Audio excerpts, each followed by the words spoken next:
Tidak semua hal yang gelap dan aneh di alam semesta berada jauh di angkasa, yang jaraknya jutaan tahun cahaya. Faktanya, tempat paling misterius juga ada di bumi.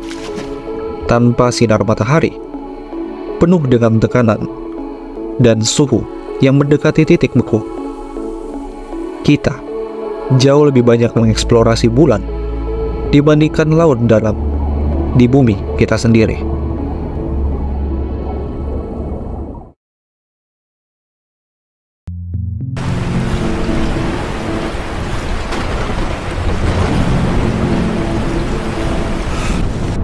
Ada banyak makhluk aneh yang berkeliaran di kedalaman laut yang tidak tersinari matahari dengan warna merah tua, mata biru sedingin es, dan tentakel berselaput yang menyerupai jubah.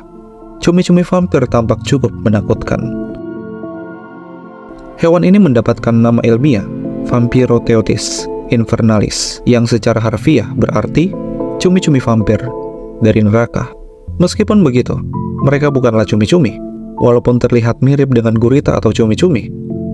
Sebenarnya mereka berada di atas garis cephalopoda sebelum akhirnya terbelah menjadi cumi-cumi berkaki 10 dan gurita berkaki 8. Mereka adalah fosil hidup yang telah ada semenjak 300 juta tahun yang lalu dan merupakan ordo Vampirotheotis satu-satunya yang masih bertahan hidup hingga saat ini tanpa perubahan bentuk. Mereka dapat bertahan sebab kemampuan adaptasinya yang sangat baik.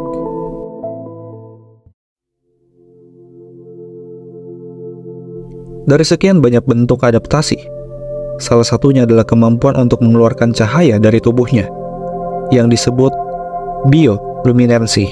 Ini merupakan cara bagi cumi-cumi vampir untuk menggantikan tinta yang biasa digunakan oleh kerabatnya yang hidup di laut dangkal untuk mengelabui predator. Di zona mesopelagic yang gelap gulita pada kedalaman 600 hingga 1200 meter di bawah permukaan laut, tinta hitam tidak lagi efektif. Sebaliknya, bioluminensis yang berkelap-kelip akan membingungkan pemangsa, sehingga cumi-cumi vampir dapat menyelinap pergi tanpa terluka. Itu hanya salah satu dari sekian banyak adaptasi yang dilakukan oleh cumi-cumi vampir. Salah satu bentuk adaptasi lainnya adalah cumi-cumi ini memiliki mata terbesar di antara semua makhluk hidup di muka bumi. Mata ini sangat berguna agar cumi-cumi dapat menyerap cahaya sebanyak mungkin. Di zona mesopelagic, lautan tidak hanya gelap, tetapi juga minim oksigen. Di sini, mungkin hanya terdapat kurang dari 5% saturasi oksigen dan sedikit atau tanpa cahaya. Meskipun sebagian besar cephalopoda tidak dapat bertahan hidup di bawah 50% saturasi oksigen, tetapi cumi-cumi vampir telah menemukan cara untuk beradaptasi dengan kondisi ini. Metabolisme mereka melambat sehingga hanya membutuhkan sedikit oksigen untuk bertahan hidup. Saat mencari makan, cumi-cumi ini jarang berenang secara aktif, tetapi lebih memilih untuk hanyut mengikuti arus laut. Dengan menggunakan metode yang efisien ini, cumi-cumi hanya menggunakan sedikit energi yang dapat disimpan untuk saat-saat ketika menghadapi bahaya. Dalam keadaan bahaya, cumi-cumi vampir dapat bergerak dengan cepat menggunakan tenaga jet yang kuat sambil mengepakkan siripnya yang besar.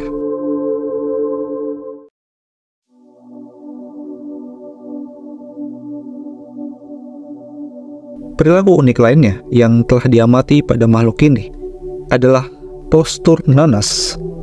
Hal ini terjadi ketika cumi-cumi menarik tentakel berselaputnya untuk memperlihatkan duri-duri yang tampak tajam.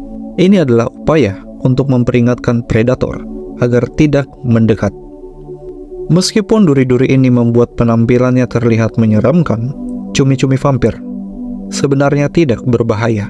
Terlepas dari namanya, cumi-cumi ini bahkan bukanlah penghisap darah. Ia bahkan bukan predator, melainkan pemakan salju laut, yaitu sisa-sisa organik yang hanyut dari perairan atas yang ditangkapnya dengan menggunakan sel lengket pada tentakelnya. Sebagai detritivore, cumi-cumi vampir adalah satu-satunya cephalopoda yang tidak berburu dan memakan hewan hidup.